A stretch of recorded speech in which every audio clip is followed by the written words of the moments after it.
Our times is when one of the most charismatic and charming professional wrestlers of all time leaves us way too soon and catches us off guard, totally off guard, and blindsides us out of nowhere. This past Thursday, the wrestling world lost one of the all-time greats in the world of professional wrestling.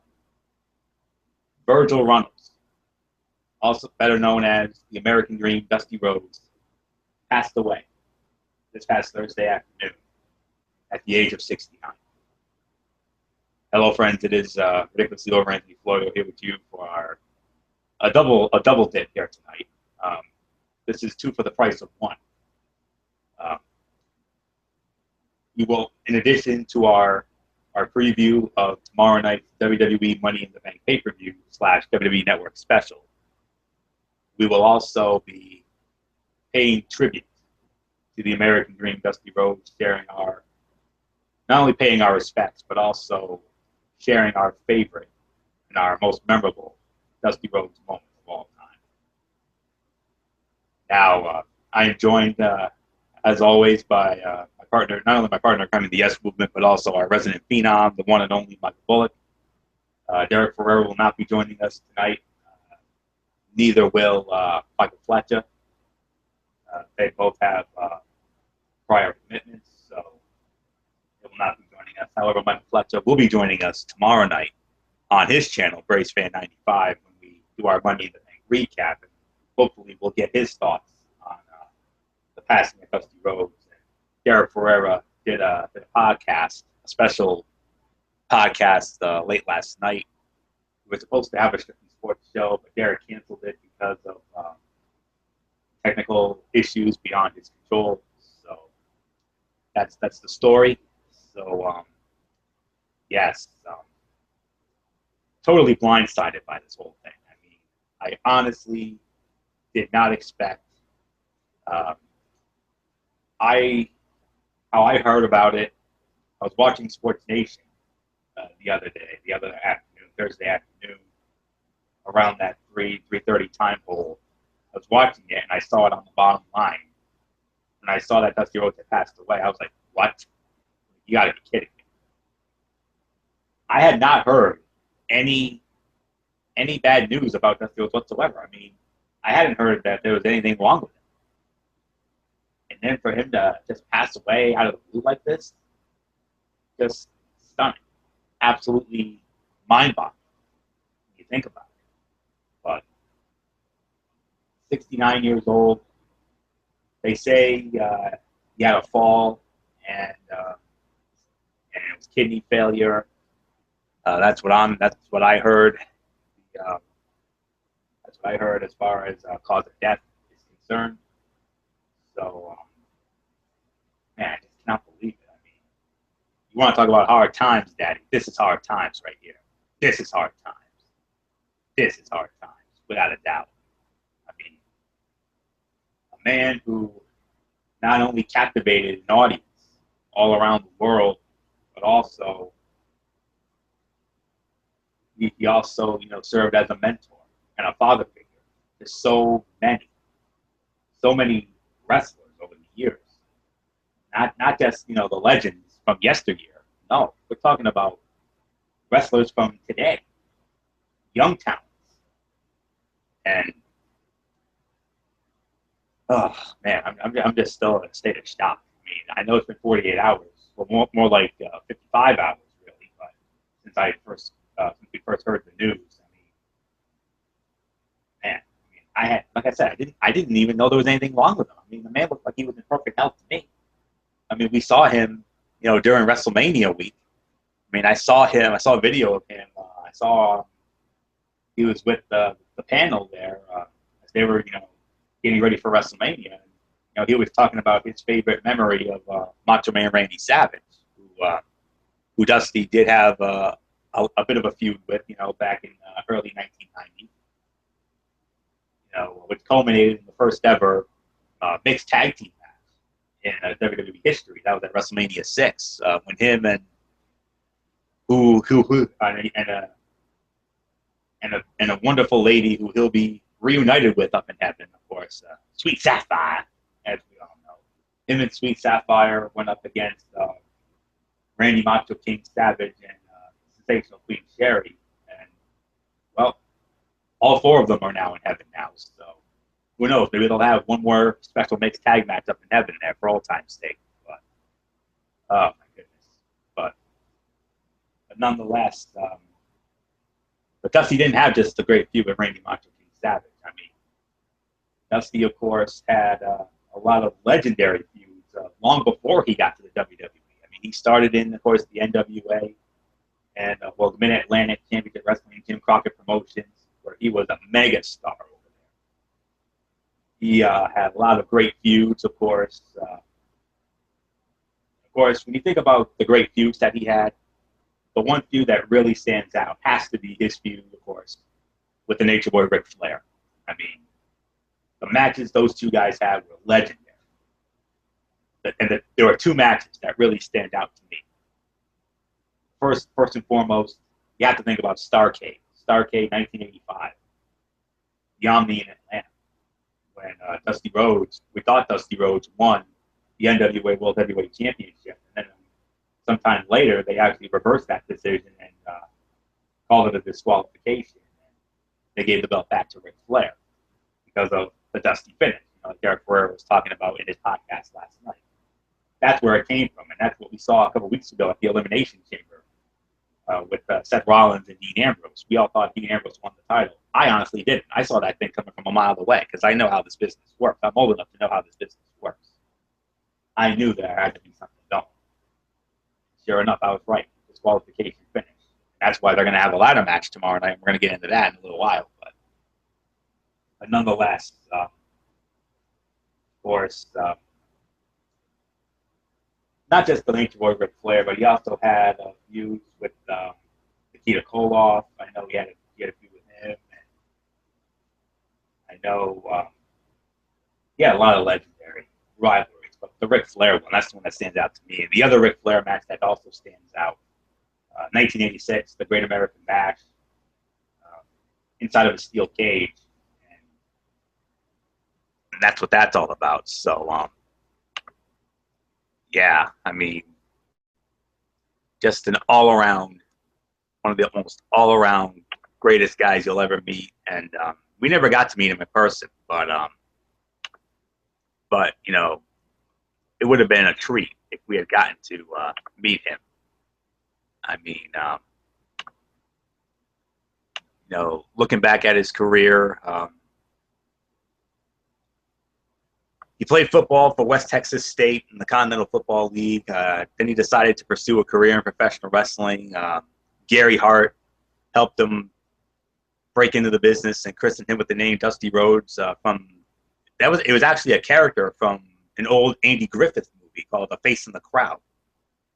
And he actually, and believe it or not, he actually started as a heel. Believe it or not, he was a villain. Him and Dick Murdoch, they were a tag team known as the Texas Outlaws in the old AWA. His debut was in 1968, trained by Joe Blanchard. He was Dusty Rhodes, Dustin Runnels, the Midnight Rider, and Uvalde Slim. And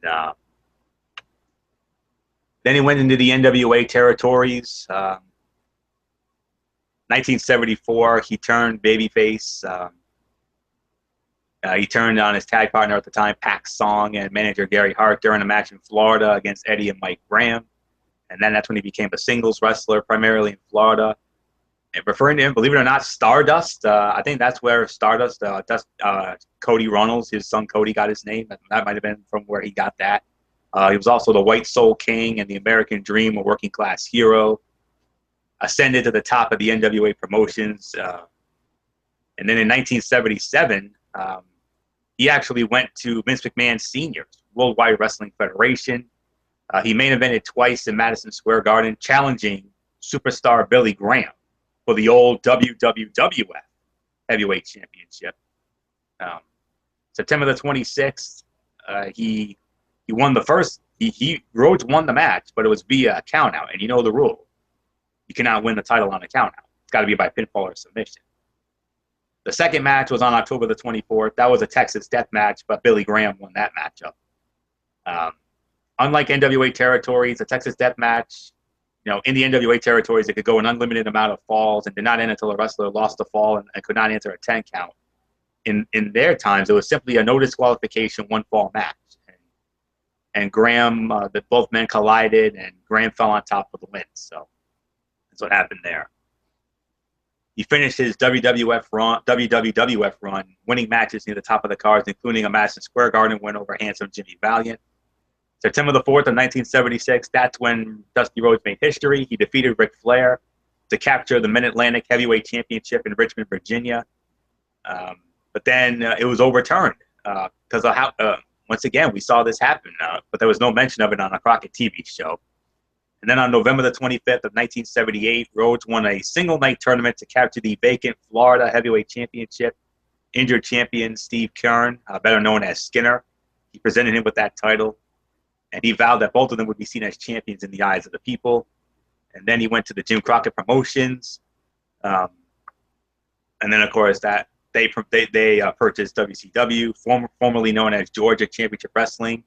He formed a tag team with Manny Fernandez. He also teamed with Magnum TA as America's team. They began teaming up to oppose the Four Horsemen and the Russian team. Man, I'm getting memories just thinking about that. One of the more dominant tag teams in the promotion until 1986, when, of course, Magnum TA's career was tragically cut short due to a very serious car accident. And then he would team with he actually would team up with Nikita Koloff as part of the Superpowers, and was also a World Six-Man Tag Team Champion with the legendary Road Warriors. Rhodes also had feuds with Abdullah the Butcher, Pac Song, Terry Funk, Kevin Sullivan, Blackjack Mulligan, who's undergoing some hard times of his own. He's having some health issues, as far as I know. I read some articles saying that he's not doing too good either. Nikita Koloff, Harley Race, Superstar Billy Graham, Ray the Crippler Stevens, and most notably the Four Horsemen. Of course, the two members, of course, Nature Boy Ric Flair, and the other blood feud he had with the Horsemen was, of course, Tully Blanchard. Rhodes, Flair, and Race, they fought each other many times over the NWA World Heavyweight title. Rhodes won that belt 3 times, 2 of those against Harley Race and 1 for Ric Flair. 1985, and then, of course, October of 1985, and Michael Bullock, I know you remember this as well as I do. The greatest promo of all time, Hard Times. What else is there to say about Hard Times? Oh, yeah. I mean, the Hard Times promo, Derek Ferrera, if you didn't watch Derek Ferrera's podcast last night, he actually played that promo in its entirety, which I thought was a very nice touch. And he also did our 10 bell salute. As you know, I did it. I thought it was fitting that we do a 10 bell salute as well, because that's the tradition in professional wrestling. Whenever a wrestler passes away, and that's exactly why I did that. Of course, the Hard Times promo, that's when he really took off. And during an interview on his DVD set, the American Dream set, Rhodes claimed that his most popular promo of all time, he claimed that the most popular promo was the Hard Times during his feud with Ric Flair, which led into the Starrcade match. It referenced out-of-work steel workers, factory runners, and other blue-collar individuals. Apparently resonated with wrestling fans so much that people came to him in arenas in tears to thank him for honoring their plight. And then in an ESPN article earlier this year, it referred to Hard Times as Rhodes' best interview, writing in just over 3 minutes, Rhodes fully encapsulated every ounce of his charm by endearing himself to blue-collar mid-America. And then he would also, and then in 1985, Rhodes would become a booker for Jim Crockett Promotions after he won the World Television title in 1985. He is credited with many. He's credited with inventing many of the WCW pay-per-view names and gimmicks, such as Michael Bullock, one of our personal favorites, the War Games. Hello, War Games, Battle Bowl, Lethal Lottery, just to name a few.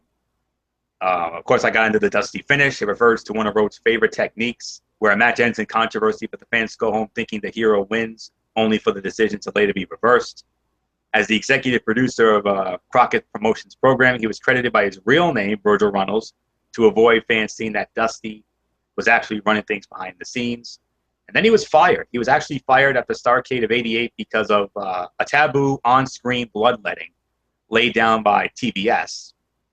during a November 26th altercation with the Road Warriors. Furious with the interference, Rhodes booked the storyline where Road Warrior Animal pulled a spike out of his shoulder pad and jammed it into the eye of Dusty Rhodes, busting it wide open, and Dusty Rhodes was then fired. And then following that, he returned to Florida to compete in Florida Championship Wrestling, captured the PWF Heavyweight title, and also returned to the AWA for a few appearances. And then, of course, the middle of 1989, he made his debut in the World Wrestling Federation as the Common Man, the Polka Dots, a gimmick that many felt was intended to humiliate him due to his synonymy with his rival promotion. He was then, of course, managed by, of course, like I said, another late great, Sweet Sapphire, who was intended to represent the common woman. And during his early time, of course, he had that great rivalry with the Macho King, Randy Savage, and Sensational Queen Sherry. They had a lot of moments, of course, at the Royal Rumble, on the Brother Love show. Who will ever forget that moment? I mean, that's definitely one of my favorite all-time moments. I definitely get goosebumps, watching that back.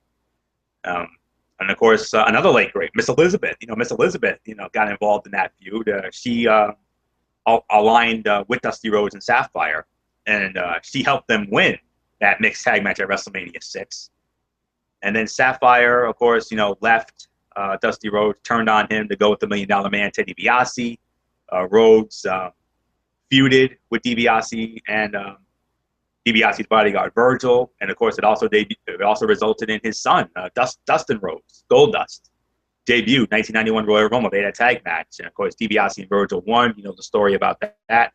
We're not going to get into that because we're talking about Dusty Rhodes here, and then that pretty much was it for Dusty Rhodes after that. But Dusty Rhodes, there was also one other World Wrestling Federation moment that I really need to bring up, and I know I'm going to make Michael Bullock a very happy man when I do this, because I know he's going to remember this like he always does. 1990, who will ever forget it? The Survivor Series.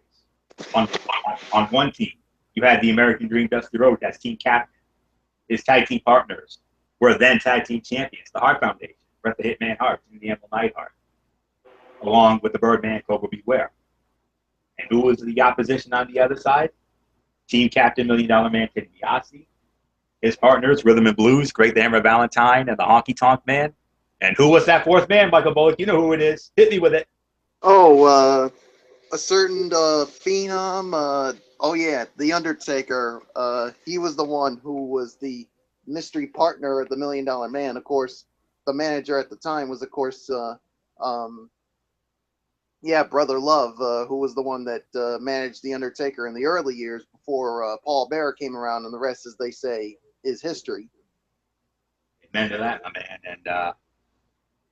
And who was the man who got Undertaker eliminated from that match? It was Dusty Rhodes.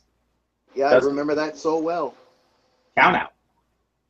He got Taker counted out because Taker chased. And even after that, the Undertaker continued to continue the beatdown on Dusty Rhodes. Yes, indeed, he did. And then of course after the mixed tag, the tag team match, I should say, with him and Dustin against DiBiase and Virgil. Shortly after he left, him and Dustin left, and then he returned to WCW as a booker.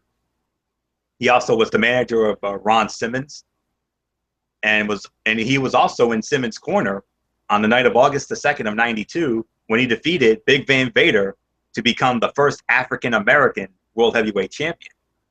And then he would join the broadcast team, most notably with Tony Schiavone on WCW Saturday Night.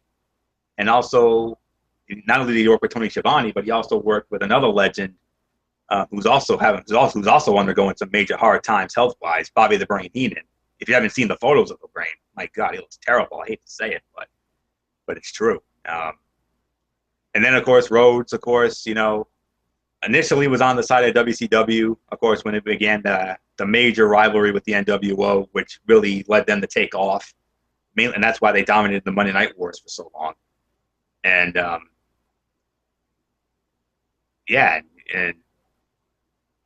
and then at Sold Out, Larry Zbyszko asked Rhodes, who was working the broadcast, to accompany him to the ring for his fight with Scott Hall.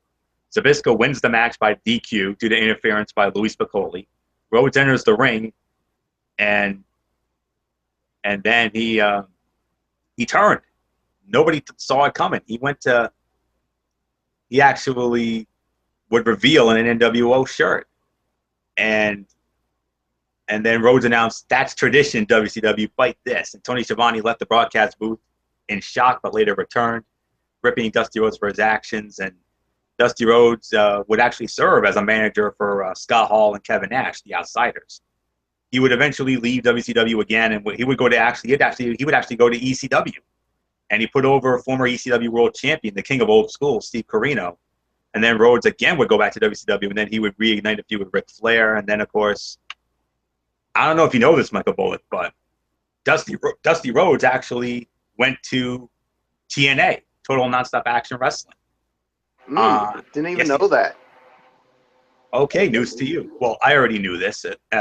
I knew this. Derek Ferrera knew this. Michael Fletcher knew this. I'm surprised you didn't. But then again, you don't follow TNA. But yeah, he was there. He was in TNA.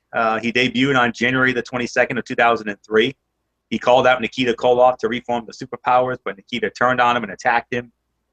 February 26th of 2003, Rhodes and Vader against the Harris brothers. That went to a DQ. And then, but his best time in WCW, when it comes to TNA, I don't want to go through all the matches that he had, but his most notable moment in TNA, of course, was on, let me see if I can find the correct date here, October the 29th of 2004. He would replace Vince Russo as the Director of Authority, as, you know, their lead, as the authority figure. And it was at Victory Road, the first ever 3-hour pay-per-view by TNA. In 2004, Russo was voted out by the fans and was replaced by Dusty Rhodes.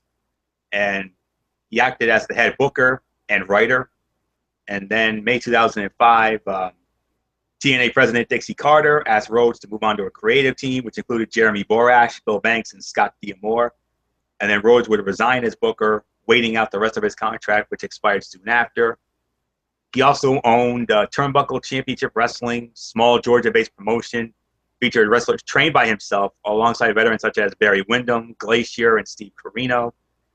His first, he would then go on to the indie circuit. Of course, Ring of Honor Wrestling. He participated in an I Quit Bunkhouse Riot as a member of Homicide's team, and on December the 12th, he went up against Jerry Lawler, Jerry the King Lawler, and an international wrestling cartel show that also featured a special guest referee, Mick Foley.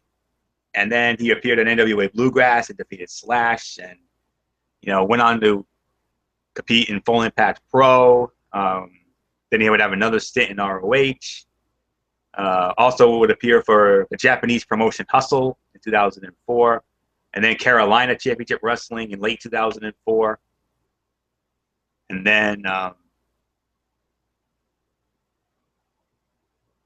he would go on to Ballpark Brawl 4, and then he participated in the first Wrestle Reunion, competing in an 8-man tag team match with D'Lo Brown, the Blue Meanie, and Tom Pritchard against Steve Corino, the late Andrew Tess Martin, Evil Clown, and the Masked Superstar. He would go on to face Tully Blanchard in the Starrcade Tribute Show on November the 19th. He was managed by Magnum TA, and Tully Blanchard was managed by J.J. Dillon. Blanchard won the fight. And then he returned to face Terry Funk in Carolina Championship Wrestling one last time on December the 3rd of 2005 in an I Quit match. Dusty Rhodes won that. And then his final major appearance on the independent circuit was against Jerry the King Lawler at a Southern Championship Wrestling show, disqualification, and then also defeated Steve Corino in a Texas Bull Rope match for Big Time Wrestling. And then September of 2005, he would return to World Wrestling Entertainment, brought onto the creative team as a creative consultant. He was at the Homecoming show on October the 3rd of 2005 in Dallas, Texas. He also returned on June 19th of 2006 on Monday Night Raw, promoted his DVD, The American Dream, The Dusty Rhodes Story. And then he was on, and then who could ever forget Survivor Series? He teamed with the Nature Boy Ric Flair, Ron Simmons, and Sergeant Slaughter against the Spirit Squad in a 4-on-4 traditional Survivor Series elimination matchup.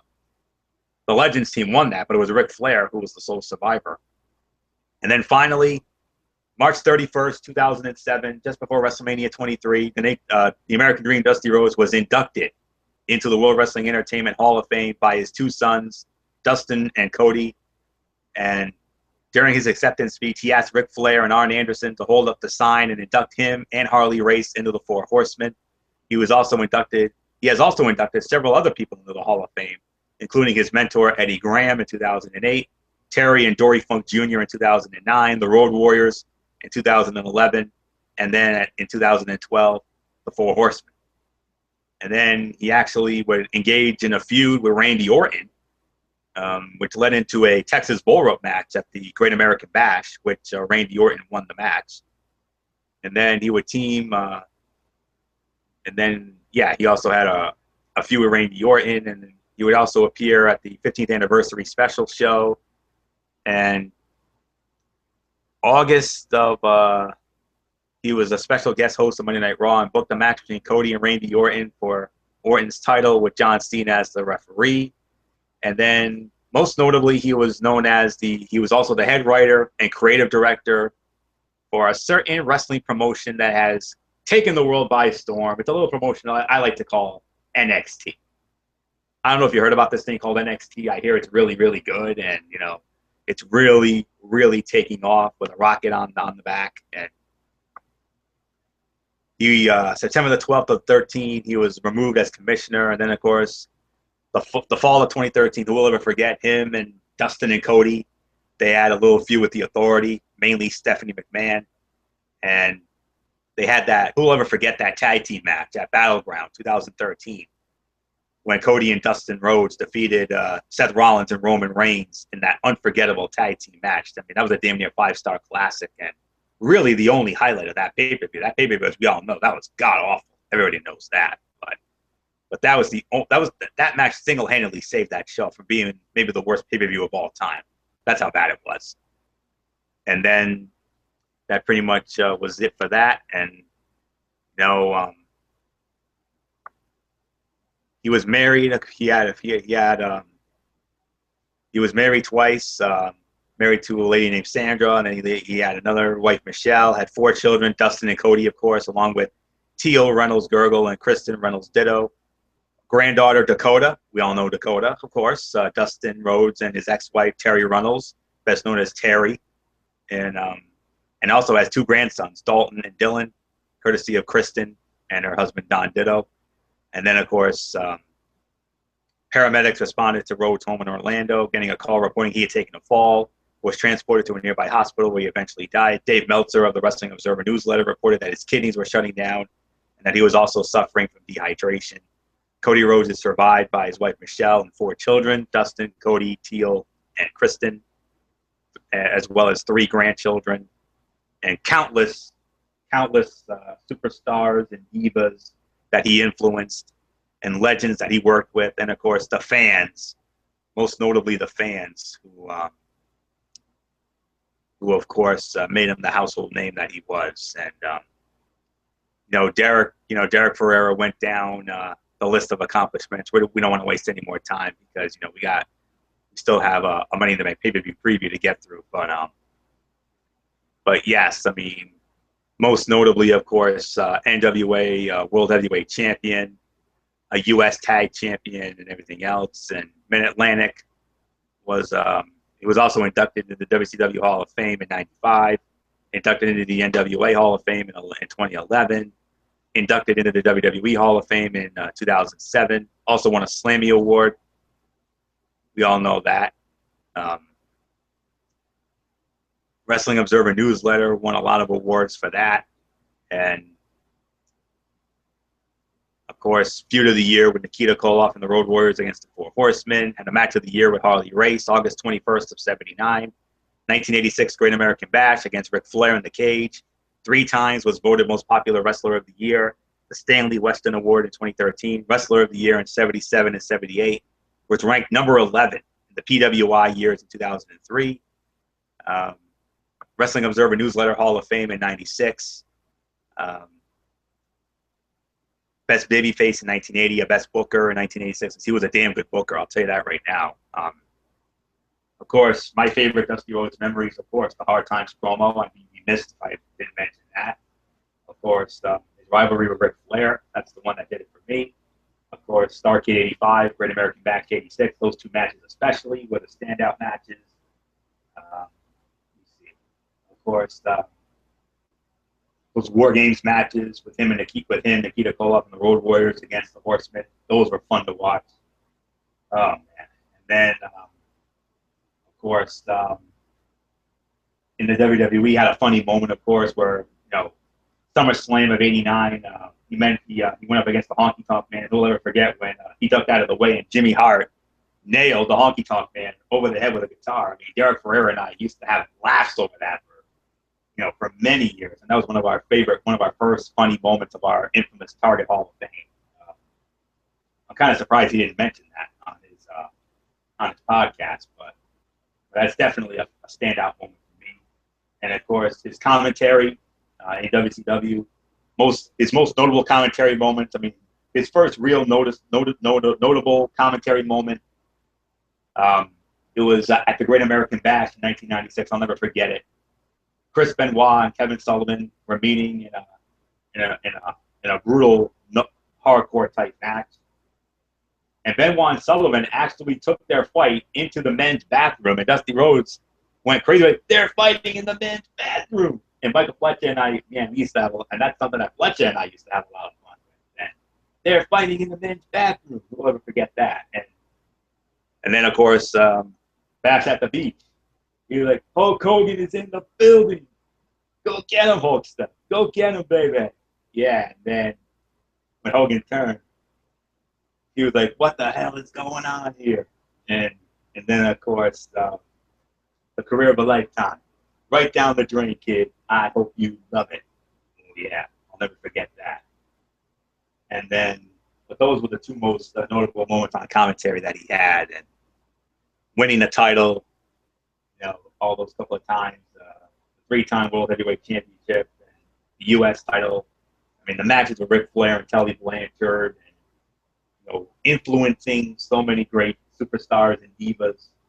I mean, the Twitter world was abuzz. Of course, Ric Flair, Hulk Hogan, Triple H, $1 Million Man Ted DiBiase, Hacksaw Jim Duggan, Jimmy Hart, Howard Finkel,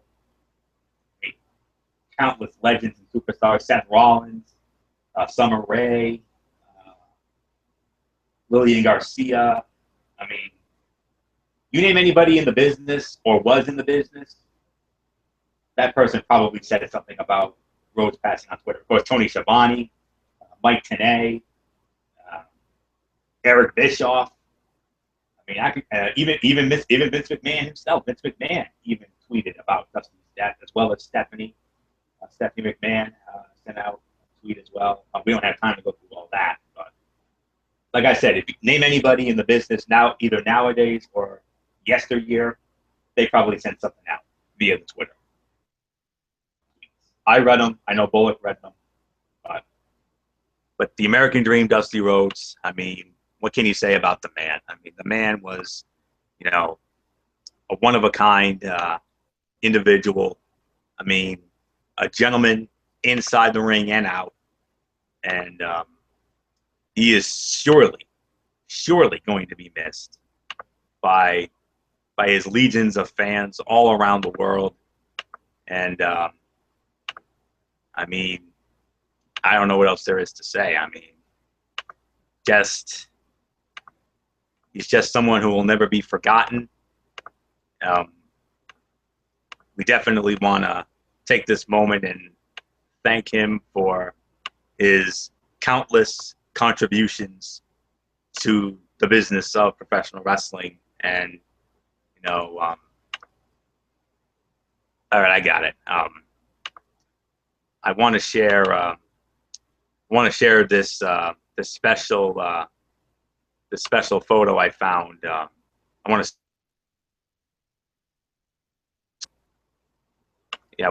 screen share this special photo that I found. People pass away, but dreams last forever. Dusty Rhodes, we will miss you. We thank you for your contributions to the business. We appreciate your contributions to the business.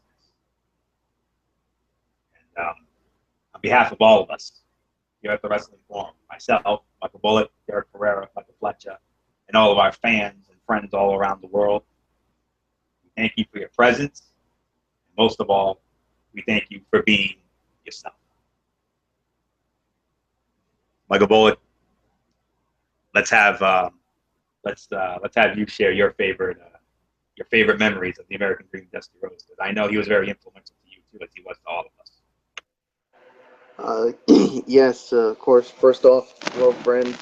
This is Mike Bullock here for a special edition of our Money in the Bank pay-per-view preview. But the important thing right now, we're talking about the life and memory of Dusty Rhodes, and I was shocked like everybody else was when, well, basically I was at home on Thursday, and I was like basically watering the grass in my backyard, and then my uncle comes out and he says, "Michael, I got some bad news for you.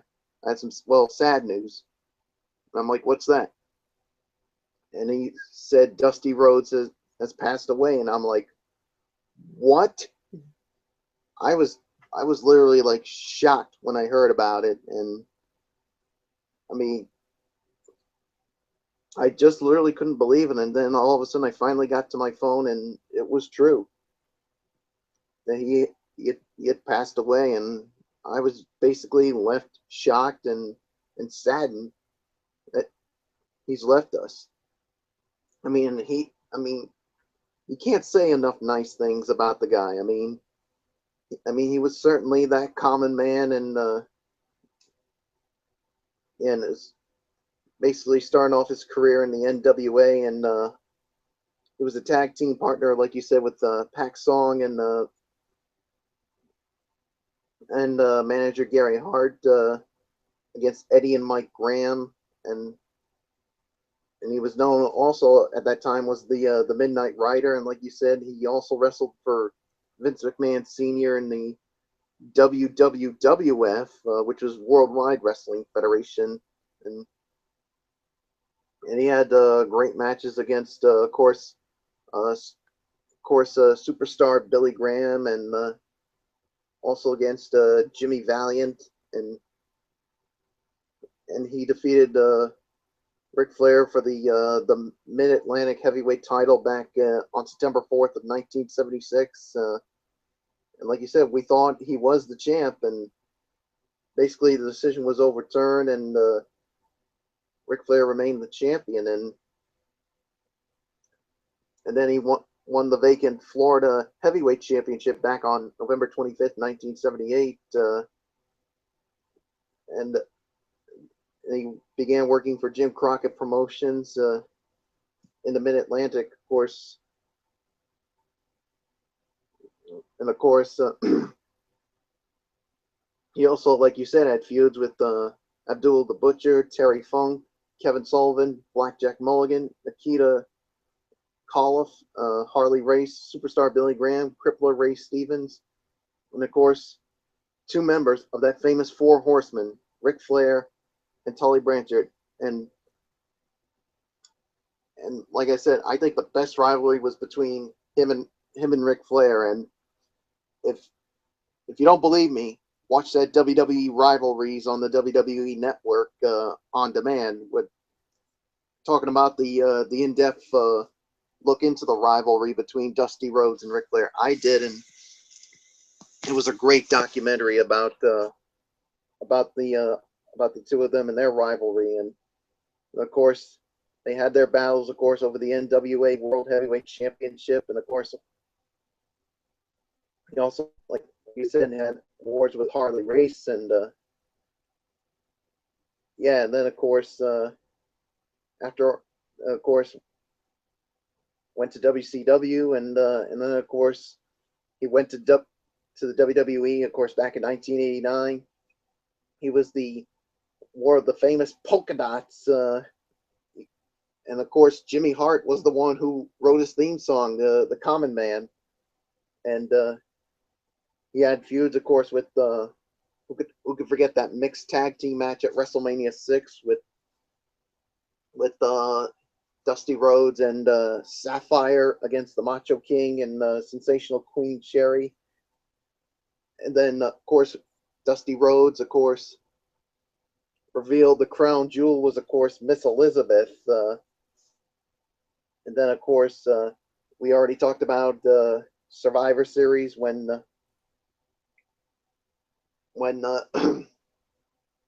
he got eliminated by The Undertaker in that Survivor Series elimination match.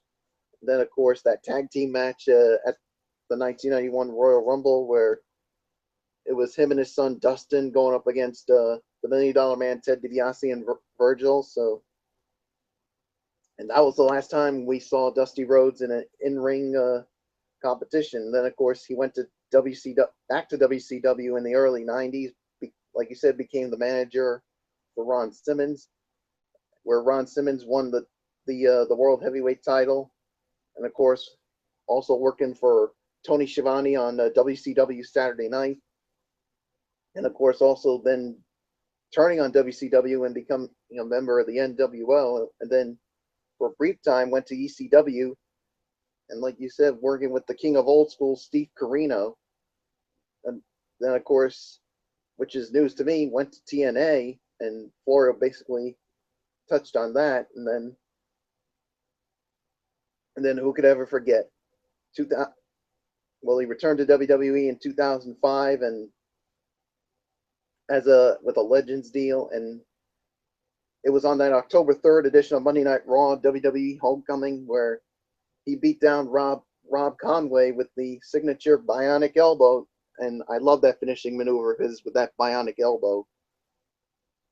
And of course, he made an appearance on Raw back in 2006 promoting that DVD, The American Dream, the Dusty Rhodes Story, and that's also on the WWE Network, and that's certainly something you ought to check out if you haven't seen it. And then, of course, was part of Survivor Series 2006, where he was on a team of legends, of course, captained by Ric Flair, which, of course, involved the two of them, along with Sergeant Slaughter, Ron Simmons, and Arn Anderson was the manager against the Spirit Squad. And who could ever forget? March 31st, 2007, was inducted into the WWE Hall of Fame by his two sons, Dustin Reynolds and Cody Rhodes. And who could ever forget when I think it was during his speech where he mentioned Triple H, of course, that everybody was going to miss him at WrestleMania 23 because of an injury. And then he asked, there was another moment there where he asked Ric Flair and Arn Anderson to hold up the sign, and which is, of course, to induct him and Harley Race into the Four Horsemen. And, of course, also, he's been part of the Hall of Fame ceremony where basically, he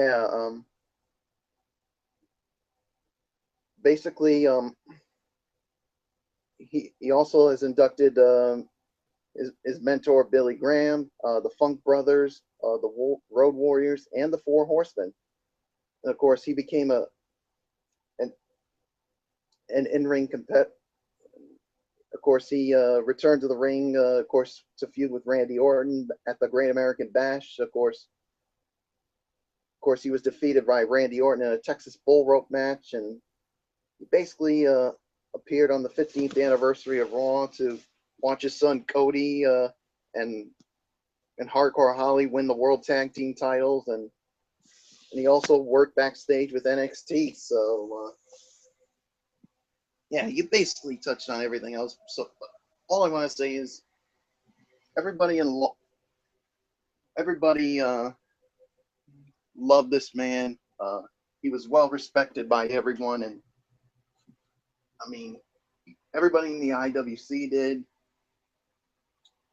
All of us here at the Wrestling Forum did, and the last time, like I said, I saw him was, of course, when he was on WrestleMania Today on the WWE Network, and he looked fine. So, but all in all, the whole wrestling world has lost a great man and a great person at all. I mean, and all I can say is, as I wrap it up, Dusty Rhodes, thank you for the memories. Thank you for providing us with a whole lot of entertainment and the wrestling world will never be the same without you. And I'm going to quote one of his famous quotes to to remember him. I have wined and dined with kings and queens. We love you, Dusty. Rest in peace, my friend. You may be gone, but you will never, ever be forgotten. We love you, Dusty. Our thoughts and prayers go out to his friends, his family, especially his two sons. So, love you, Dusty Rhodes. Rest in peace, my friend. Florio, let's move on. Very tough to move on indeed, but the show must go on, and we'll definitely put this photo back up. I'll definitely put that photo back up as we leave the air here tonight. So very fitting tribute indeed to the American Dream, Dusty Rhodes. And he certainly will never be forgotten. And I'm sure we'll probably have some. They'll probably start the process of the tribute tomorrow night. I'm sure they'll probably have to play the graphic tomorrow night, going into the Money in the Bank pay-per-view show, and as well as don't forget Monday night following Raw. Immediately following Raw on the WWE Network, there will be a 1-hour special called My Dream, the American Dream Dusty Rhodes special. It will be on the WWE Network Monday night following Raw. So you definitely want to check that out. It's a 1-hour special. You definitely want to check that out. There's really nothing left to say here except he certainly will be missed, and we will dedicate. We're going to dedicate these next 3 shows to him. We're going to dedicate this show to him tonight. We'll dedicate our recap show tomorrow night on Michael Fletcher's channel, Bravespan 95. And we damn sure are going to dedicate Monday night's edition of the Wrestling Forum to a memory of the American Dream, Dusty Rhodes. So, yeah. So with that said, let's move on to the other reason why we're here tonight. The more reason why we're here tonight. Let's have some fun now. Let's move on to our preview of the WWE Money in the Bank pay-per-view / WWE Network special. It will be live tomorrow night from the Nationwide Arena in Columbus, Ohio. And I got to check and see how many fights we have on the card. 7 matches. We have 1 pre-show match and 6 main card matches. Of course, we started off on the pre-show. It will be R-Truth going one-on-one with King Barrett. And since I led off on the Dusty Rhodes tribute, Michael Bullock, I'm gonna start this off with you. R-Truth against King Barrett. Who you got in this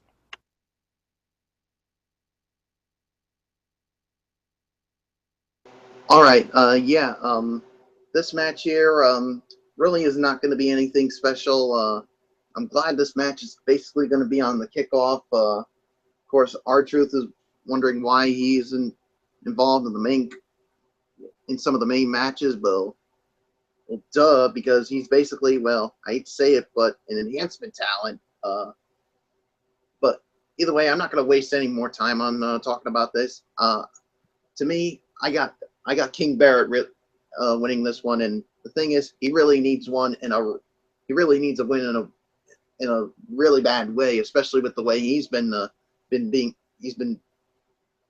treated as of late. So King Barrett wins this one. Florio, it's yours. Yeah, I'm not going to waste any time either. However, Michael Bullock, with all due respect, I'm going to disagree with you. I'm going to actually say R-Truth is going to win the fight.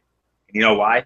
Because Barrett has been booked like crap over the last few years. You've heard me go on these little mini rants about saying how he deserves better.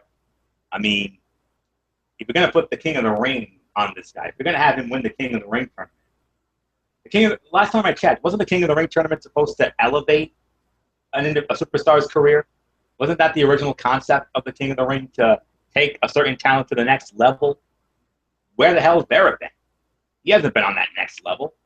They've been booking him like he's a friggin' dud enhancement talent, and it's sad. It really is sad, and I'm sorry. It pains me. Honestly, I want him to win the match. I would love to see him actually get a win for once. It would be great. But last couple of times he's faced R-Truth's gone over. So I'm sorry, man. Normally, I like to agree with you on everything, but I'm sorry, Bulk. I'm gonna have to go against you in this case. I'm gonna say R-Truth wins the match, and also, before we move on, I do have some breaking news from the world of sports. The Chicago Blackhawks. Yes, you heard me right. The Chicago Blackhawks have just defeated the Tampa Bay Lightning in Game 5 of the Stanley Cup Finals. Yes, it is a final. The Chicago Blackhawks defeat the Tampa Bay Lightning 2-1. The Blackhawks now lead the finals 3-2, and they will have a chance to win the Stanley Cup on Monday night at their house, the United Center in Chicago. It was Antoine Vermette who scored the winning goal 2 minutes into the third period. 2-1, the Chicago Blackhawks win it, and they are one win away from their third Stanley Cup title in the last 6 years. And they will have a chance to win it on their home ice of the United Center this Monday night. And if they do it, it would be the first time they've won it in their home since all the way back in 1938. Hard to believe, but oh boy, I wonder what Matt Ward's thinking about right now. Oh boy, I think the butterflies have already started in his stomach right about now. So, oh boy, I know Matt Ward. It's gotta be feeling excited. So, oh boy, Monday night, my man. Monday night could be a big night here. Not only the Wrestling Forum, but who knows? Could we have a Stanley Cup celebration for Matt Ward and the Blackhawks? Oh God, I hope so. God, I hope so, man. I hope so. So, we're rooting for you, Ward. We're rooting for you, brother. This could be a big moment for you, my man. So, let's hope it happens. Let's pray to God that happens. So, all right. Just wanted to share that real quick. So, with that said, let's move on to the next match of our Money in the Bank preview. This is for the Intercontinental Heavyweight Championship. It's going to be Ryback defending against the Big Show. This is another match here I'm really not looking forward to. I mean, we all know Ryback shocked everybody by winning the Intercontinental title in that Elimination Chamber match, which we all agree maybe the worst chamber match of all time because it was awful and it was nothing really exciting about it. But hey, Ryback won it. Very surprising, but he did. Nice win for him. And him and the Big Show, you know how we are about big man matches. They're usually slow, they're usually boring, they're usually plotting and all this other nonsense. But I got a feeling this is not going to be a good fight at all. It's probably going to be one of those snoozer fights, if I'm being honest. But I got to say, Ryback goes over. Big Show already has an Intercontinental title reign, and they just put the title on Ryback a couple weeks ago. It really wouldn't make sense to take the title off of him. And also, I'm thinking maybe next month at Battleground, we could see a triple threat match with Ryback, the Big Show, and the Miz. Because, Ryback just went up against the Miz the other night on SmackDown. So, and we all know Ryback shell-shocked Big Show on Monday Night Raw. And then, Big Show, cut a promo the other night. So, yeah, I'm not really looking forward to this fight. But if I have to pick a winner here, I'm going to say Ryback goes over, and Ryback will retain the Intercontinental Heavyweight Championship thanks to another shell-shock. So, I expect this to be one of the worst fights of the night. It's right up there. There's another fight that I think could also be the worst fight of the night. That being the Diva fight, which we'll get into in a short. So, Ryback goes over. He's still the Intercontinental Heavyweight Champion after tomorrow night. So, Michael Bullock, do you agree, or do you think we're going to have a new champ? Well, first off, like you said, I'm really not looking forward to this match either. And I feel the same way about big man matches. They're slow, they're boring, and I hate to say it, but this is going to be one of those. And yeah, I mean, you did have some confrontations with the two, and especially with Ryback shell shocking the Big Show, just to try to get the crowd going. But yeah, this is another match I really am not looking forward to. But I think it's too soon to take the Intercontinental title off of Ryback.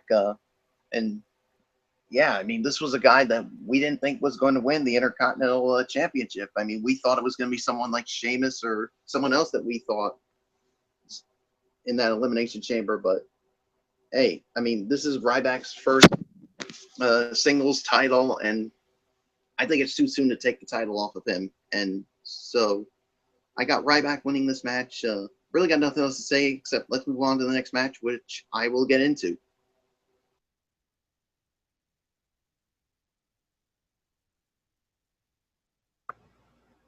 All right. All right. Yeah, I had to take care of something on my end here. Yes. All right, that takes care of that. So let's move on to our next match, which Michael Bullock will be leading off on. This will be for the WWE Tag Team Championship. It will be the New Day defending the titles against the Primetime Players. So, Michael Bullock, your thoughts on this tag team title matchup? Yeah, as far as this one goes, I mean, many people were surprised that the primetime players are getting their shot at the tag team titles. I mean, we thought it would be someone like the Lucha Dragons, but you know what? But I'm all up for another for new feuds. But you know what? Maybe this could be a good match. But of course, we'll have to wait and see. Or as we like to say, the jury's out to lunch on that. But either way, who I have winning this match? I gotta go with the New Day to retain the tag team titles. I mean, as much as I want to see the primetime players win it, I think the New Day is going to win it. Why? Because of shenanigans. Because you know all the members of the New Day will be out there, and there's going to be some kind of interference. So really got nothing else to say except New Day will retain the tag team titles. So I'm just going to toss it up to you, Florio. Yeah, I agree. I got the New Day going over as well. I know Michael Fletcher. Michael Fletcher last Monday night on the forum said that he actually said that the primetime players he actually had the primetime players winning the titles. But even though it would be a nice story if they did, I'm sorry, man. I mean, the New Day. I mean, they're the best thing going in the tag division right now. I mean, for so many of us, including me, I wasn't really high on the gimmick, but ever since they turned them heel, I think that really helped them. They weren't really getting over. They were not getting over as baby faces at all. But their heel shenanigans, they're working perfectly, and a fan. I mean, their body of work has gotten so much better. I mean, Kofi, we already know the body of work he has. He's awesome. But Big E and Xavier Woods, they've really benefited from that, and their work's been getting better. And yeah, so I think I think it's still a little too soon to take the titles off of the New Day. I still think they're going to have I think there's one team that I think that I'd really like to see them lose the belts to, and that would be the Luchas. I want to see the Luchas get the belts off. That's what I want. So we'll see what happens. But for right now, I say New Day wins it because of heel shenanigans. I wouldn't be surprised if there were any heel shenanigans. So yeah, New Day goes over. I definitely agree with Michael Bullock on that. Next up, we got the WWE Divas Championship on the line. Nikki Bella defending the title against Paige. Yeah. A little while ago, they launched a movement called #GiveDivas a Chance. And when they first launched it, we all know the matches were actually getting better. They were getting more competitive, and they were actually getting more fun to watch. But I want to say over the last, month or so now, it's been crap. I'm sorry to say it. It has been absolute garbage. The Divas division right now is terrible. Nikki Bella has held the title for way too long. She won it at Survivor Series from AJ Lee. And to be quite honest, where's Naomi in this mix? If anybody should be the Divas champion right now, it should be Naomi, if I'm being quite honest. But nonetheless, Derek came up with a great scenario here. He feels that if Paige wins the belt, then we'll maybe have a three-way feud with Paige, Nikki, and Naomi until right around the end of SummerSlam, and then Charlotte, maybe Charlotte Flair comes in, and then a fresh feud would come back in and maybe bring back the prestige to the Divas division. We'll see, but this is tough here. I've gone against Nikki Bella a couple times, and each time I've been burned in the ass. So I got a feeling if I go against her again, I'm going to get burned in the ass again. My gut is telling me that Nikki Bella is going to retain the title.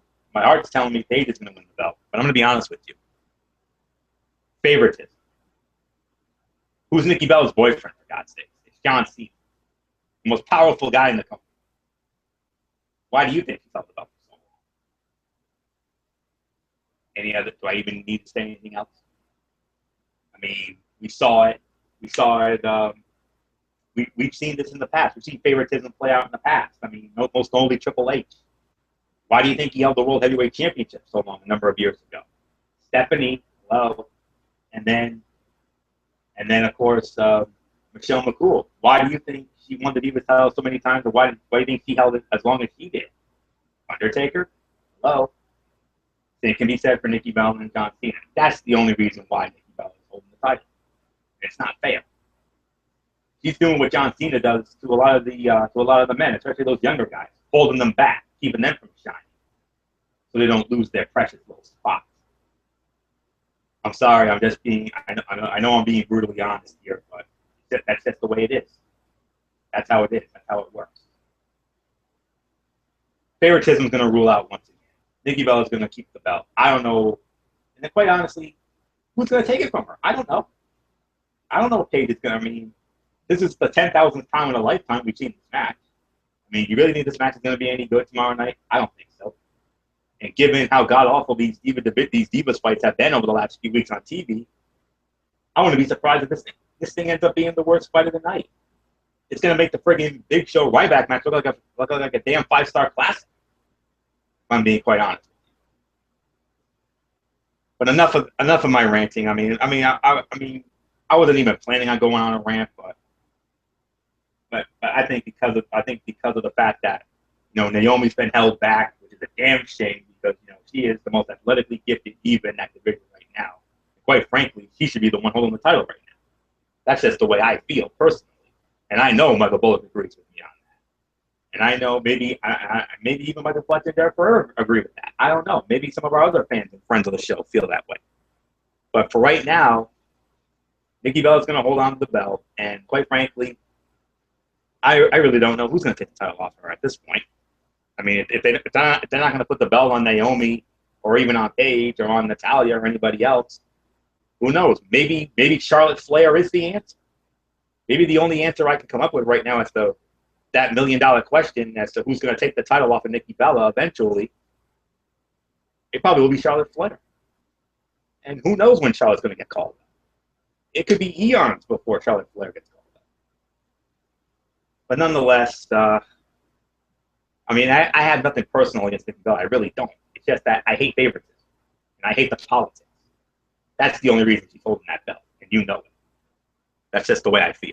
So I'm sorry if for being brutally honest, and if I drop a little bit of a pipe bomb, but I just hate the politics. I just hate the favoritism.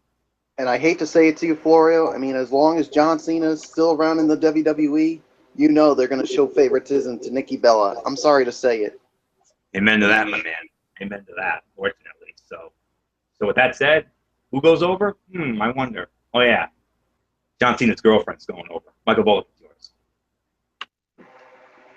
Yeah, I do agree. I mean, I wouldn't be surprised if this does end up being the worst fight of the night, especially with the way the Divas matches have been booked over the last few weeks. And remember, we talked about what they used to have, that hashtag Give Divas a Chance. Yeah, what a joke that's turned out to be.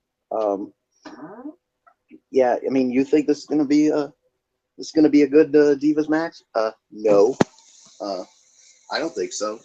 But yeah, and I do agree with you, Florio. I mean, we want to see other divas like Paige or Naomi, for goodness sakes. She's the one I think, and I'll be quite honest with you, she's the one who should be holding that Divas title, not Nikki Bella. And as a matter of fact, she picked up 2 wins over the Divas champion, and as a matter of fact, should already be the Divas champion. But no, they had to come up with a freaking battle royal to determine the #1 contender. And what happened? Naomi got held down again. And we all thought this at the last WWE Network special that she was gonna finally get the title. Nope, that was her last chance, and it's a damn shame. And you think other divas like Natalya or anybody else. And the only person I think that could dethrone her, which could be a certain NXT diva that's waiting to get called up, Charlotte Flair. But the question is, when's that going to happen? I don't know. But who do I go with? I'm going to have to agree with Anthony Florio. Nikki Bella's winning this. Why? Because of who she's dating. John Cena. You know they're going to favor Nikki Bella, and I hate favoritism, but as I just told Anthony Florio, as long as John Cena is around this company, you know they're going to favor Nikki Bella every time. Just like when with Brie, because who's she married to? Ridiculously over Daniel Bryan. So, that's just how I feel about the whole thing. But either way, Nikki Bella is going to retain the Divas title.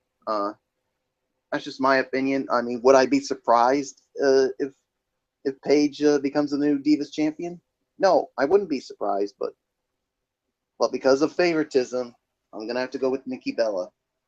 Nothing else to say except, Florio, let's move on to the next match, which I will get into. And it's a big one, Michael Bullock. You got a big one here. The rematch. United States Heavyweight Champion John Cena versus NXT Heavyweight Champion Kevin Owens. Michael Bullock, nothing else to say except it's all yours. Oh boy, this is the most anticipated rematch everyone is talking about. John Cena, Kevin Owens, once again, a rematch from what we saw back at the Elimination Chamber WWE Network special, in which in me and Anthony Florio's opinions was a 5-star classic, while Derek Ferrera and Michael Fletcher rated it lower than that. But the only reason why we gave it a 5-star classic because, well, it had a clean finish. If there was no clean finish, then I would have given it a lower rating like Fletcher and Ferrera did. But hey, that's their opinions, and there's another thing I like to say: you can't please everybody. So yeah,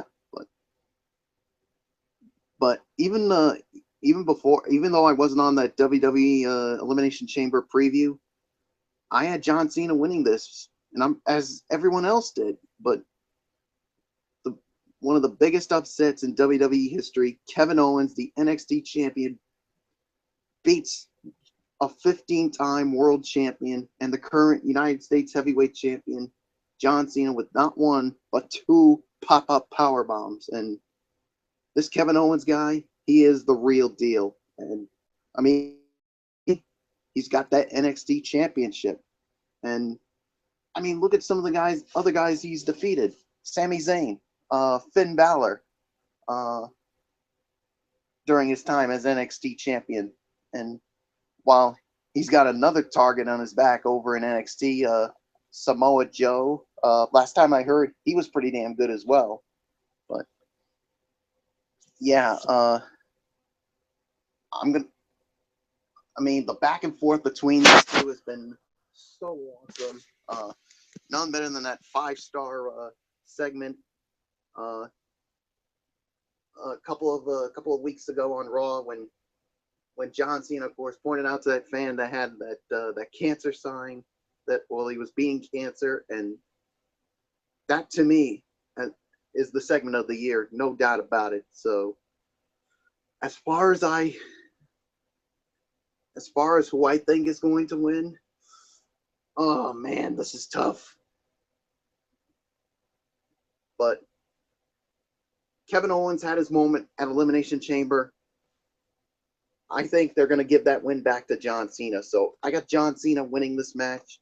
But would I be surprised if Kevin Owens ends up beating John Cena again? No, I wouldn't be surprised. It's just because of how good he is and why someday he's going to be on that main roster. And when he is, watch out. You're looking at a future WWE World Heavyweight Champion. So yeah, so I got John Cena winning this one. So with that being said, Florio, the $1 million question I have for you: who you got in this rematch? I agree with you. It's John Cena. I say John Cena goes over for all the reasons you said, Michael Bullock. Kevin Owens went over 2 weeks ago at the Elimination Chamber special in Corpus Christi. Nobody saw it coming. You didn't see it coming. I sure as hell didn't see it coming. Everybody thought John Cena was gonna, win that thing going away. But not only did the match end up being the fight of the night, but it also ended up being the fight of the year at this point. I mean, Michael Fletcher and Derek Ferrera both rated it 4.5 stars, whereas you and I, Michael Bullock, we pulled the trigger. We rated that as a 5-star classic for so many reasons. It's because of, not only because of the body of work of the match and the Shakespearean drama that match created, but it was also because of the fact that it ended in a clean finish. There were no heel shenanigans and no dreaded authority shenanigans either, thankfully, and that was it. So, and Kevin Owens went over. Unpredictability. That's what we love. We love unpredictability. We love being taken we love being taken by surprise. And Kevin Owens, it's very clear that Vinnie Mac and the Suits are very high up on his work, and rightly so. I mean, he was a mainstay in the Ring of Honor when he was Kevin Steen, one of the longest running Ring of Honor world champions of all time, and has made an immediate impact since he first appeared at the NXT Our Evolution show in late 2014 when he was there with Sami Zayn, when he had first congratulated Sami Zayn on winning the NXT Heavyweight Championship after that 5-star classic of a match with Adrian Neville. And then shortly after, beat the snot out of him. And then a couple months later in February at the NXT show after that, the Arrival show when he beat the snot out of Sami Zayn again, and this time captured the NXT Heavyweight Championship, and it's held it ever since. They started doing NXT Championship Open challenges to rival John Cena's United States Championship Open challenges, and that match with Adrian Neville last week. I mean, that was an unbelievable matchup. I mean, that was a good 4 to 4.25 star fight. I mean, I know Derek Ferrera and Michael Fletcher disagreed with us. They felt it was more like a 3.5 star match, but to me, that was a 4 to 4.25 star match. I don't care what those two guys say, and I know both of you agree with me on that. You agreed on that. We agreed on that. Oh, yeah, I definitely agree with you on that, but back to what I said, you can't please everybody. Exactly. And that's also another one of my mantras, too. So, yeah, but nonetheless, there is a $1 million question here, Michael Bullock. It's not the question of who wins. We all know John Cena's going over. Everybody knows this. The real $1 million question that I have is simply this. Will this sequel be better than the original? I don't think so. I don't think so. No, I agree. I definitely agree with you on that. I mean, case in point, 4 years ago, in 2011, when John Cena and CM Punk, Money in the Bank, Chicago, CM Punk's hometown, greatest WWE Championship match I ever saw. 5 stars and beyond. That was the first real instance of Shakespearean drama. I think that's the fight that really coined the term Shakespearean drama.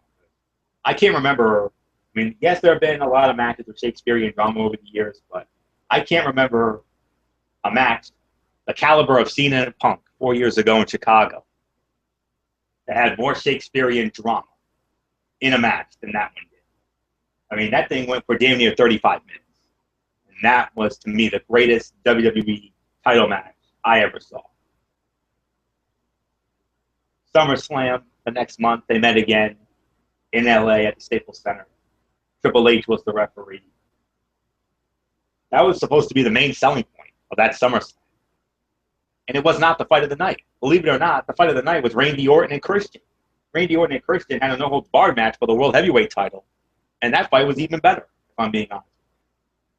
But don't get me wrong, that match was the match that Punk and Cena had at SummerSlam. That was another good fight, but it was not a 5-star classic. It was more like 4 to 4.25, but it was still a damn good match.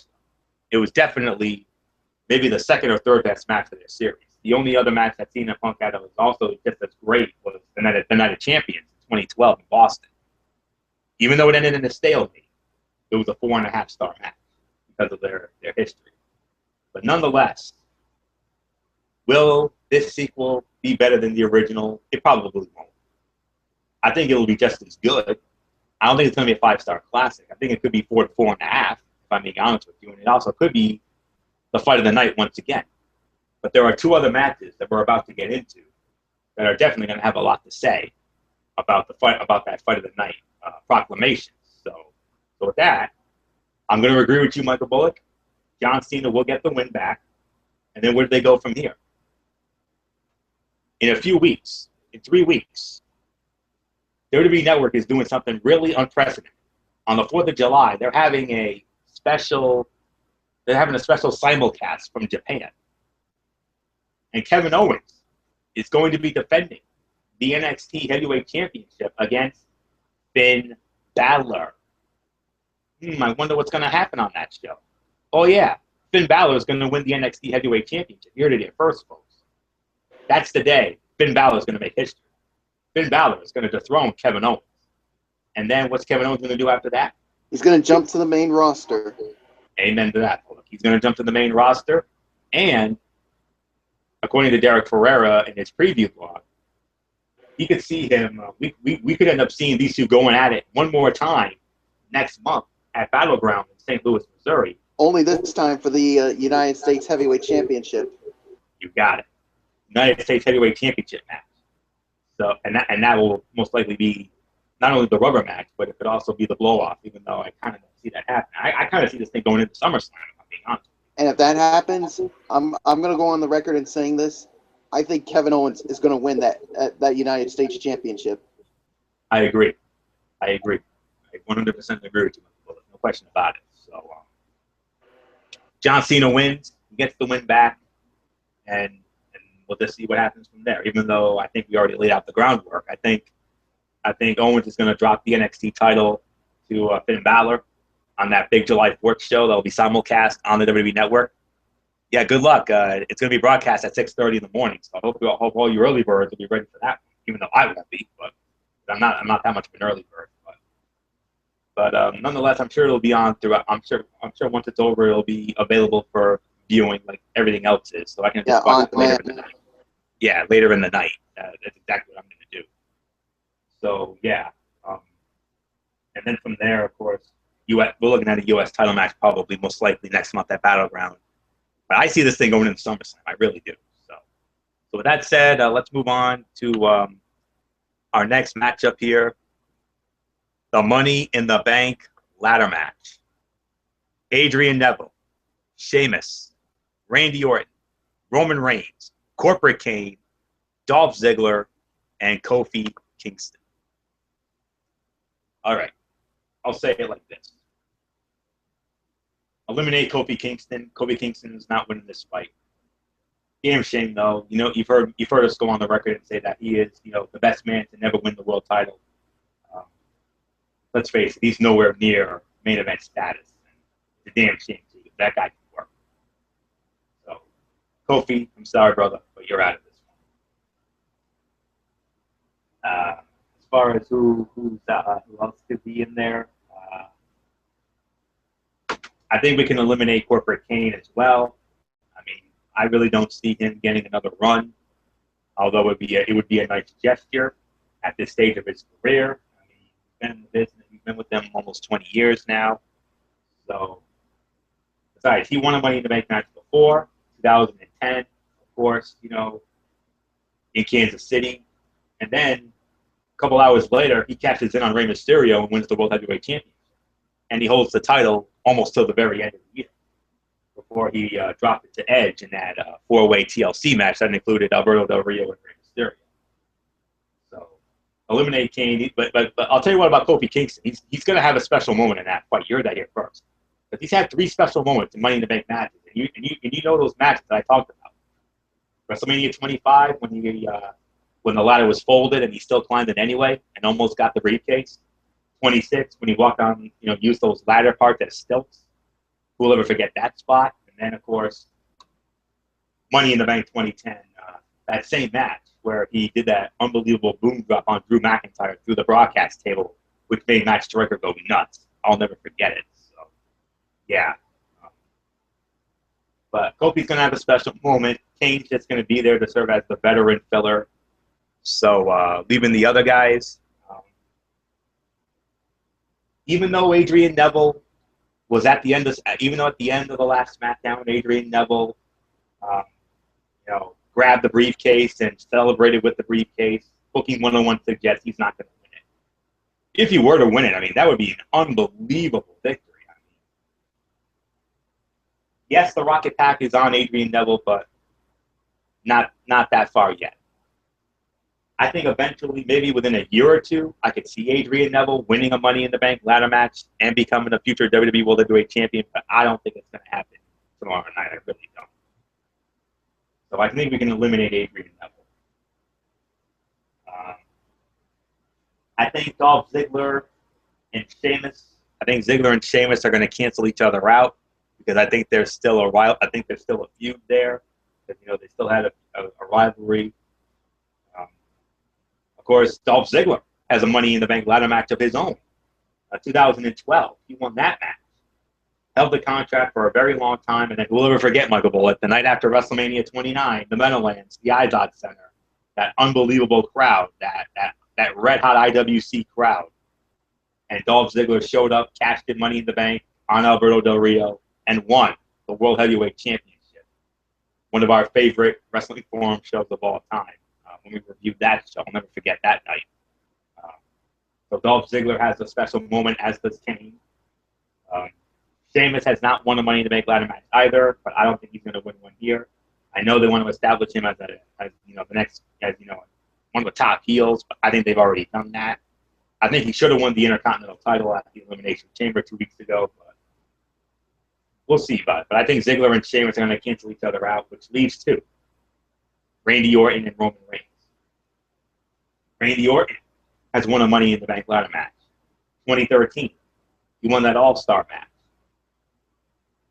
And unfortunately, what he did, really pissed off a lot of, damn near all of us here in the Yes. When at SummerSlam, he and Triple H, the whole authority nonsense started when they screwed over Daniel Bryan and Randy Orton became WWE champion. The rest is history after that. That's his special moment. Orton has his special moment. He had his special moment. After this, I don't know what's going to be next for the Viper, but there's only one man who's going to win this fight. We already know who's going to win this fight. The master of the Superman punch, Roman Reigns. Come on, as if the outcome isn't that blatantly obvious. We all know this is Roman Reigns' fight to lose. It really is. And I think Roman Reigns is going to win this fight. There's going to be some great moments. Kofi Kingston's going to provide some great moments. Neville's going to provide some great moments. I don't know what else, but I expect a lot of sick bumps. I expect this to be, your typical Money in the Bank ladder match spot fest. I've been watching all the Money in the Bank ladder matches back recently. And the greatest one, I think the best one ever was probably the one we saw last year, the one where Seth Rollins won, even with the Authority shenanigans. I think if the Authority shenanigans never happened, we would have been looking at a 5-star classic in that one. We almost rated a Money in the Bank ladder match 5 stars, but the Authority shenanigans killed it down to 4.5. But it was still a damn good Money in the Bank ladder match, and maybe the best one ever. How will this one rank? I'm not really sure, but I think it's going to rank as one of the best ones. I don't think it's going to be the best one. I still think last year's is probably going to end up being better, but nonetheless, I got Roman Reigns winning it. Michael Fletcher had that big scenario where Roman Reigns was going to cash in on Dean Ambrose later in the night for the WWE World Heavyweight Championship. I don't know if that'll happen. My scenario is it's going to be at SummerSlam. I still think it's going to be Seth Rollins against Brock Lesnar. I think they're going to want to do that thing up. And then both men are going to be physically exhausted, and then Roman Reigns will cash in, make that a triple threat, and then Reigns is going to end up winning the belt at SummerSlam. That's just my scenario, but it doesn't matter when. It's not the matter of when. It's not the matter of if. It's just a matter of when. Roman Reigns is going to win this Money in the Bank ladder match, and I got this gut feeling that by the end of this year, by the end of this calendar year, Roman Reigns will be the WWE World Heavyweight Champion. Case closed. Roman Reigns wins it all. Michael Bullock, Money in the Bank ladder match. Who you got? Boy, this should be a really good Money in the Bank ladder match. Yeah, we know Kofi Kingston, he ain't winning this one. I'm definitely going to eliminate him. I agree with you on that. I'm also going to eliminate Corporate Kane, even though some people think he could be in contention. Why? Because, of course, he's with the Authority. Then, of course, Sheamus, you could eliminate him. I think it only comes down to Randy Orton and Roman Reigns. That's why I think is back and forth of who I think could win. But I think Kofi Kingston will steal the show with some of his high flying maneuvers. But another guy that could steal the show, the man that gravity forgot, Neville. Watch out for him. I think he could be the dark horse in this match. I mean, I don't think he's going to win it, but he's one guy to definitely keep an eye on during this match, especially with his high flying abilities. So now the question is, who is going to win it? It's easy. I agree with you, Florio. The master of the Superman punch, Roman Reigns.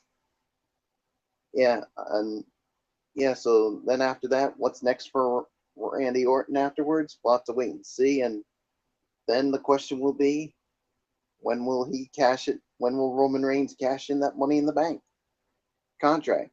We'll have to wait and see. So I got Roman Reigns winning this one. Florio, let's talk about the main event. And you're going to be leading off on it, Michael Bullock. Ladder match for the WWE World Heavyweight Championship.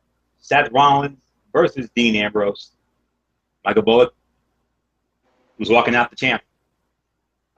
This is definitely going to be another one of the top fights of the night, and I think this is like the first time in a while that a WWE World Heavyweight title or a WWE title or World Heavyweight title any kind that was determined in a ladder match. But yeah, the rivalry between these two has been well documented, and of course that match, of course, at Elimination Chamber was a damn good match, and of course we all thought that Dean Ambrose had done the impossible, that he had won the WWE World Heavyweight Championship, but then the original referee, overruled and said Seth Rollins pulled on him and said, "Oh, Dean Ambrose wins the match, but he wins by disqualification." But Dean Ambrose says, I'm not giving up the title." And what did he do? He walked away with it with some help from Roman Reigns, and he's been holding that title hostage since then. And of course, he said, "You know what? I just may never show up again until you give me a rematch." And yet the Authority said, "All right, you got the match. It's going to be a ladder match for the WWE World Heavyweight Championship." But Dean Ambrose has been getting under the skin of Seth Rollins, basically with still holding hostage that WWE World Heavyweight Championship. So now the matter is, who's going to win this? You know Seth Rollins is going to win this match. Why? I mean, it's still going to be a good match, but why is Seth Rollins going to win, Florio? Any guesses?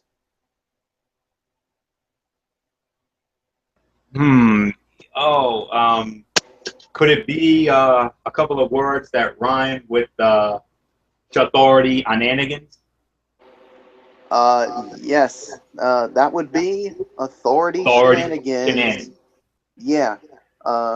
No, no, Exactly. no, No, no, no, no, no, no, no, no, no. no, Oh, no, hell no. no. And get the you know what out with that crap. Amen to that. Yeah. Unfortunately, Authority Shenanigans are going to rule the roost here. It's still going to be a damn good match, but you know, the J&J Security is going to help out, and other members of the Authority is going to help out, and Seth Rollins is going to walk out with the title, and there's another reason why he's going to win it, because, well, let's just say a certain beast is going to be returning in the near future. Last time I checked, he was pretty damn good, and I hate to be the one to bring it up. Was the man that ended the Undertaker's undefeated streak at WrestleMania 30? Oh yeah, Brock Lesnar, because the dirt sheets are. I've read some of them that they do have Brock Lesnar. He's going to be making his return. Could be at the Battleground pay-per-view. That could start a feud with Seth Rollins for the WWE World Heavyweight Championship, and then we'll see what happens from there. Could it happen at Battleground? Could we see it then at SummerSlam? We're going to have to wait and find out. But either way, I got Seth Rollins retaining the WWE World Heavyweight Championship. So, Florio, who you got? Who's walking out with that title? The future, Seth Rollins. That's who's walking out with the WWE World Heavyweight Championship. And Authority on Nanigans, you know, I was trying to be funny, of course. I'm trying to channel my inner Craig Ferguson from the celebrity name, and he usually likes to do that. You know, he likes to do those funny rhymes. And that's what I was trying to go for there. So Authority and Nanigans, well, or as we like to call them, Authority Shenanigans. The one thing that we here at the Yes Movement, we dread more than anything. Yeah, we don't like, there's a lot of things we don't like. Favoritisms and the backstage politics, we don't like that. But the one thing that we absolutely cannot stand and have an absolute zero tolerance for is Authority Shenanigans. And I know we're probably gonna be exploding tomorrow night when we do our recap with Fletcher, because Authority Shenanigans are gonna rule the roost here. Let's not kid ourselves. I hope we're wrong about this. We really want to be wrong about this, but nonetheless, Rollins and Ambrose, we know the history. These two guys, anytime they get together, it's always a fun match. The Lumberjack match from last year's SummerSlam, the Hell in a Cell match, that TV match they had last month in Montreal, back on May the 4th. What a match that was up in Montreal. That was the TV fight of the year. That was a damn good match. And then, of course, the match they had 2 weeks ago at Elimination Chamber. That was a damn good match, too. Even with the dusty finish. Hello. But nonetheless, with this being a ladder match, yeah. What do you think is going to happen? Oh, yeah, I see a lot of 6 spots in this one, too. I think this is going to be a spot fest as well. It's going to rank up there as one of the greatest ladder matches of all time. Ranked up there with the likes of Shawn Michaels and Razor Ramon from WrestleMania 10, Shawn Razor 2 from SummerSlam 95,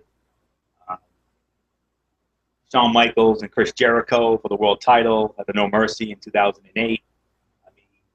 I could go on and on and on about some of the great ladder matches of all time. But I think this one's going to definitely rank as one of the best ones because of the names involved. Ambrose stole the belt. Of course, possession 9/10 of the law, like Derek Ferrera likes to say, and of course, you know the scenario. Derek Bullock and myself, we all feel that Roman Reigns is gonna obviously his big moment's gonna come at SummerSlam. But Michael Fletcher, you know what Michael Fletcher said? He made that bold prediction on the forum the other day. He said that Roman Reigns is gonna. He says that Dean Ambrose is gonna win the title. And then Roman Reigns is going to turn on him and then cash in Money in the Bank, and then Roman Reigns is going to walk out the new WWE World Heavyweight Champion. That's a bold scenario, and it could happen, but I really don't know if it will, though. So we'll have to wait and see on that, especially since they obviously want to push Roman Reigns as a babyface and not as a heel. So, but you never know. We'll have to wait and see. But for right now, Seth Rollins will walk out of Money in the Bank still the WWE World Heavyweight Champion. He'll get his belt back after Ambrose stole it, and Authority Shenanigans will definitely play a major factor in this one. I hope we're wrong, but we'll wait and see on that.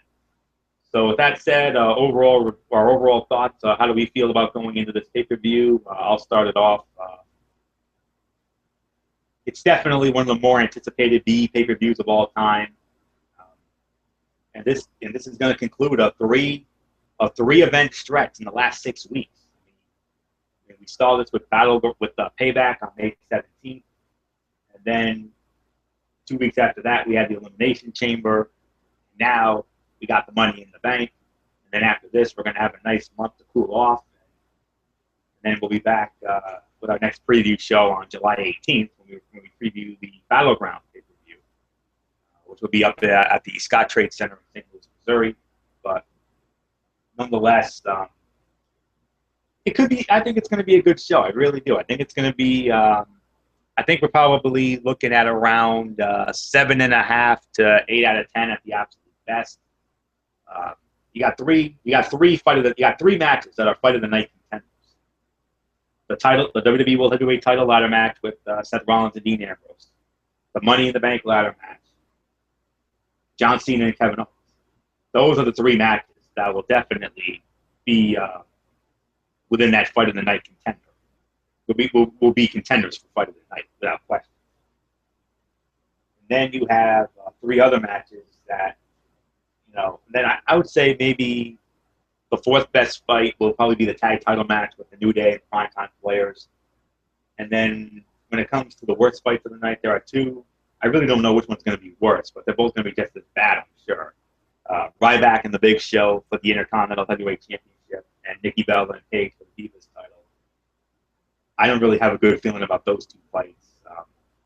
We're probably I don't know. We'll have to wait and see. I think we're probably looking at 1 to 1.5 stars for both of those fights at best. I'm sure the effort will be there, but the overall quality is probably going to suck on both of those fights. The tag title fight, I'll probably say, will probably be about 2.5, maybe 3 stars if we're lucky. But I'm leaning more towards 2.5 for that one. The other 3 fights, I think, all have potential to be 4 to 4.5 stars, maybe 5-star classics, but I'm not going to push it that far. So those 3 fights will be great. Those 3 main event fights, the tag title fight should be solid at best, but those 2 other matches are going to stink up the joint. And that pre-show fight, we're not even going to bother with that because that fight's probably going to suck too. So my overall expectations, I'm looking at maybe 7.5 to 8 out of 10 at the absolute best. But I think it's going to be a very good pay-per-view show. I really do, because usually Money in the Bank is usually one of their better pay-per-views. So hopefully I'm right about that. So with that said, Michael Bullock, what do you think about tomorrow night's event? How do you feel this event's going to play out?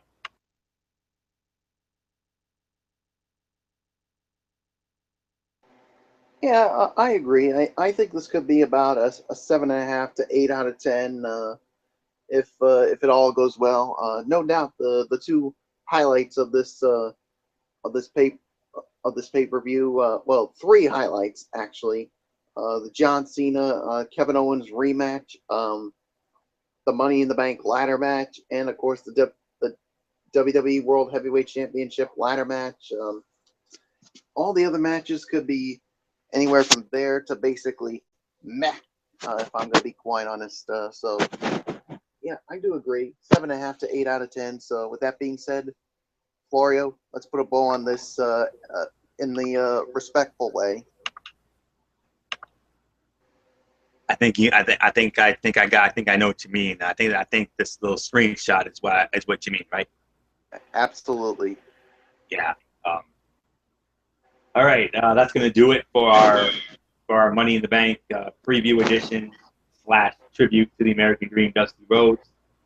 We definitely appreciate you all tuning in. We thank you all so very much for tuning in on this Saturday night, for joining us on this.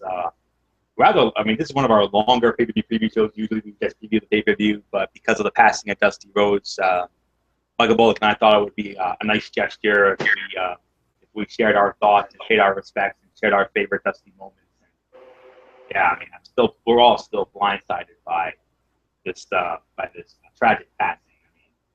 One of the all-time greats, one of the greatest to ever grace the square circle. No question about that. The son of a plumber, a great father to Dustin and Cody and his 2 other children. I'm sure he was a great grandfather too, and a loving husband. Not only when it comes to the wrestling business, he was a great talker, a great wrestler, a great booker, and most of all, an all-around great man. And this is the man that we should all aspire to be. No question about that. So that's going to do it for our Money in the Bank preview edition of this wrestling forum here. Of course, I'm going to set the table for the future content. Of course, tomorrow night, join myself, Michael Bullock, along with Michael Fletcher. will be on Fletcher's channel, Brace Fan 95, as we will have a complete recap of the Money in the Bank event. And then Monday night, we got the Wrestling Forum. I'll be there. I know Michael Bullock will be there. I'm sure Michael Fletcher will be there. The big question is, will Derek Ferrera be there? I hope Derek will be there for that. It could be a big night. It could be a very big night come Monday night. Not only as we review the fallout from Money in the Bank, but Monday Night Raw, but it could also be a very big night for our super fan, our good friend Matt Ward. I say Chicago Blackhawks are one win away from their third Stanley Cup championship in the last 6 years. I don't know about you, but I consider that a dynasty. I don't know about you guys, but I consider that a dynasty as far as I'm concerned. And they will have a chance to do it in front of the home fans on Monday night at the United Center, the Madhouse on Madison. And you know, you can bet your ass that place is going to be a damn madhouse on Monday night. And I'll tell you what, I mean, it'll be the first, and if the Blackhawks do it, it'll be the first time they've done it at home. It's 1938, and you heard it here first. If they do it, all of us here at the Wrestling Forum, you know what we're going to do. Let's not do it now. Let's wait. Let's wait until hopefully Monday night if they do it. But if they do it, oh boy, the boys and I here at the Wrestling Forum, we are definitely gonna have something very special planned for Mr. Ward, if I do say so myself. So let's hope it happens, man. I'm hoping for it. I would love to see it happen. We all want to see it happen. So fingers crossed for that come Monday night for the Chicago Blackhawks. And so Wrestling Forum Monday night, and then of course Friday night Strictly Sports. I can tell you Derek Ferrera will not be on the show. He'll be covering the ROH Best in the World event. So I'll be taking the reins of that. I'll be hosting the show. I just need a docket to work with. We were supposed to have a show last night. Derek canceled it because he was having technical issues. He got those resolved today, courtesy of Cox Communications. He had them coming over today, and they took care of his stuff. So that'll do it. So until tomorrow night for our Money in the Bank recap show with Michael Fletcher on Fletcher's channel, Brace Fan 95. For the Phenom Michael Bullock, I am ridiculously over Anthony Floyo, saying, you know the routine, everybody. Thumbs up. Talk to you later. Yeah, throw it up 14-4 style. Enjoy your Sunday, everybody. And until tomorrow night, you've been watching this Money in the Bank preview edition and tribute to the American Dream Dusty Rhodes right here on Zone 25 on YouTube.com. And for Dusty Rhodes, thank you for the memories. Thank you for the inspiration. And thank you for the American Dream. And I have wined and dined with kings and queens. And his passing, it's not left to say when it comes to this sudden and blind death passing, that's hard times. That's hard times. Eddie.